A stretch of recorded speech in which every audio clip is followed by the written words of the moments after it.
নমস্কার। ঠাকুরমা স্বামীজি গুরুদেবের শ্রীচরণে প্রণাম জানাই। আজ মহালয়াকে নিয়ে ছোট্ট করে একটু বিশ্লেষণ করি।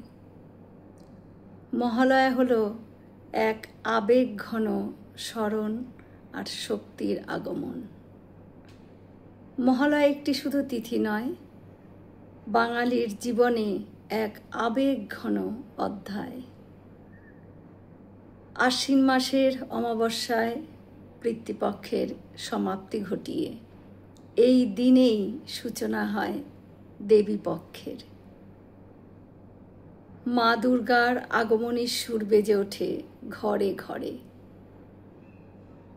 অনেকেরই মনে প্রশ্ন আসে, মহালয়া কি শুধু দুর্গাপূজার সূচনা? না, এর অনেক তাৎপর্য আর গভীর তাৎপর্য রয়েছে। মহালয়ার মূল ভিত্তি হল পিতৃপুরুষের প্রতি শ্রদ্ধা নিবেদন। মহালয়া শব্দটি এসেছে মহালয় থেকে, যার অর্থ প্রয়াত আত্মাদের সমাবেশ। এই দিনে যারা পিতৃমাতৃহীন তারা পূর্বপুরুষদের আত্মার শান্তি কামনায় তর্পণ বা জলপিণ্ড প্রদান করেন গঙ্গায়। সনাতন বিশ্বাস অনুযায়ী এই তর্পণের মাধ্যমেই পূর্বপুরুষদের আত্মা তৃপ্ত হয়। যেহেতু এটি পারলৌকিক ক্রিয়াকর্মের দিন, তাই একে শুভ তিথি বলা যায় না। প্রিয়জনের শ্রাদ্ধের দিনে আমরা যেমন শুভ শ্রাদ্ধ বলি না, তেমনি মহালয়াতেও শুভ কথাটি ব্যবহার না করাই ভালো। তার থেকে আমরা মহালয়ার শুভেচ্ছা বলাই আমার মনে হয় অধিক যুক্তযুক্ত।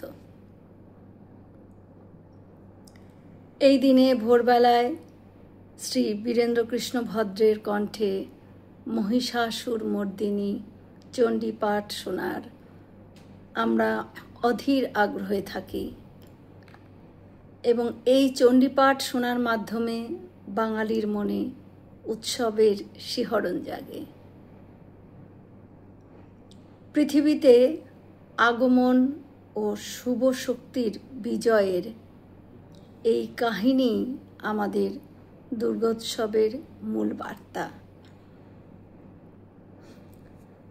পুরাণ মতে মহিষাসুরকে বধ করার জন্য সম্মিলিত দেব শক্তির তেজ থেকে জন্ম নেন মা দুর্গা।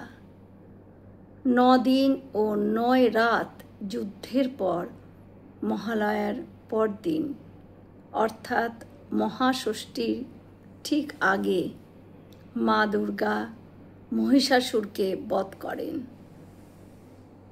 তাই দুর্গাপূজা আসলে এই অশুভ শক্তির বিনাশ আর শুভ শক্তির বিজয়ের উৎসব। মহালয়ার ভোরের আলো তাই এক নতুন বার্তা নিয়ে আসে, অশুভের বিনাশ, শুভের আগমন। মহালয়া এবং শুভ শারদীয়ার প্রীতি ও শুভেচ্ছা জানাই সকলকে। আমরা সকলে মিলে একসাথে বলি, জয় মহামায় কি জয়, জয় ভগবান শ্রী শ্রী রামকৃষ্ণ দেব কি জয়, জয় স্বামীজি মহারাজ জি কি জয়। হয়তো অনেক ভুল ত্রুটি করলাম, ঠাকুর যেন আমায় ক্ষমা করে দেন। সকলে সুস্থ থাকবেন, আনন্দে থাকবেন। ঠাকুর মায়ের কৃপা দৃষ্টি সকলের ওপর বর্ষিত হোক। শুভরাত্রি।